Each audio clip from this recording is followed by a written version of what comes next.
Porque vamos a hablar de Cecilia Grierson, que fue la primera médica de nuestro país. Pero además de ser la primera médica, fue maestra, educadora, pionera en el campo de la obstetricia, la kinesiología, la puericultura y la difusión de primeros auxilios y múltiples saberes. Fua. Y también fue, además, fundadora de múltiples instituciones que dejaron huella en nuestro país. Ya te la presento así para que vos digas De todo. que resucite y la quiero de amiga. No, es tremendo. No tendría tiempo igual. No sé. tendría tiempo para tener amigos, probablemente. Con todo No lo que sé hizo. cómo hacía, pero hizo, mejor dicho, todo. Cecilia nació en el seno de una familia de inmigrantes escoceses e irlandeses el 22 de noviembre de 1959. De 1859, no sé qué dije, pero me parece que dije 900.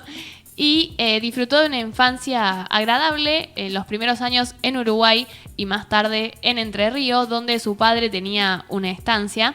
Tuvo acceso, entre otras cosas, a una buena educación en colegios ingleses y a una gran biblioteca familiar, lo que le despertó esa curiosidad que se va a ver a lo largo de su historia. Tras la Revolución de Entre Ríos, en 1870, los negocios de la familia comenzaron a declinar y Cecilia, que en ese momento no superaba los 10 años de edad, fue llamada a su hogar para ayudar a su madre con sus hermanos menores. Y así comenzaba, como sin saberlo, una serie de obstáculos y tragedias familiares. Los vaivenes políticos de la época hicieron que el patrimonio familiar decayera un poco y a eso se le sumó la muerte de su padre, del padre de Cecilia, cuando ella no superaba los 12 años, lo que solo agravó la situación.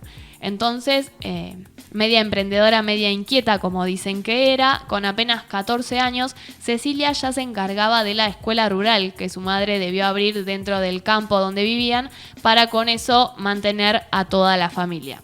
Más tarde, unos años después, pudo viajar a Buenos Aires y formalizar así sus estudios como maestra normal. En la gran ciudad, además, debió emplearse como institutriz para mantenerse, para solventar sus gastos. En ese sentido, recordaría algunos años después que tuvo que alargar sus vestidos para conseguir aquel puesto.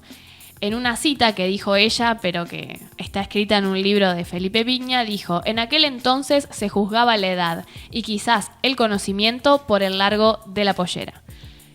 Cosa que eso pasaba en 1800 y hasta hace un par de años. Sí, hasta hace el día de ayer.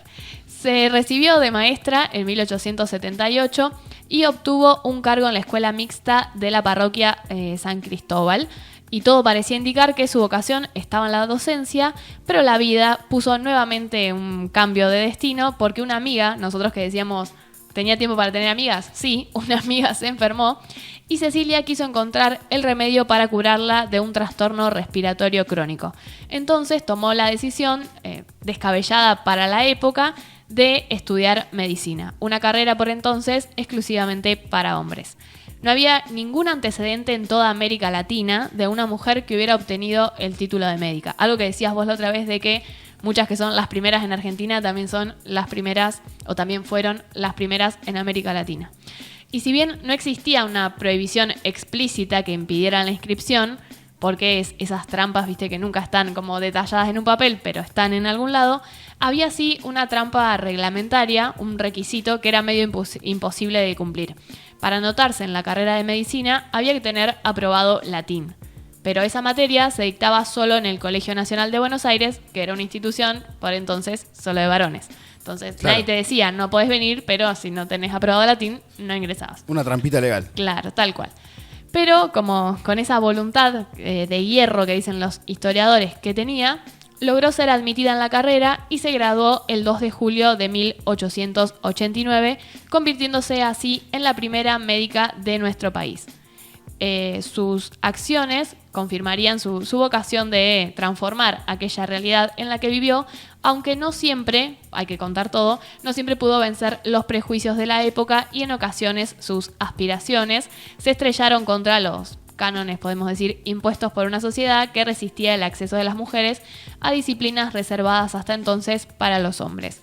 ¿Por qué digo esto? Porque en 1894, unos años después de recibirse de médica, se inscribió en un certamen para ser profesora sustituta de la cátedra de obstetricia para parteras, pero el concurso, el concurso fue declarado desierto. Y ella, años más tarde, decía: fue únicamente a causa de mi condición de mujer, según refirieron oyentes y uno de los miembros de la mesa examinadora, que el jurado dio este concurso de competencia un extraño y único fallo: no conceder la cátedra ni a mí, ni a mi competidor, ni a nadie.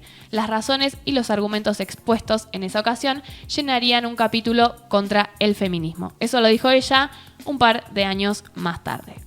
Hoy dije también que fue una fundadora de instituciones y lugares. Fundadora serial. Sí, una fundadora serial. Me gusta esa sección.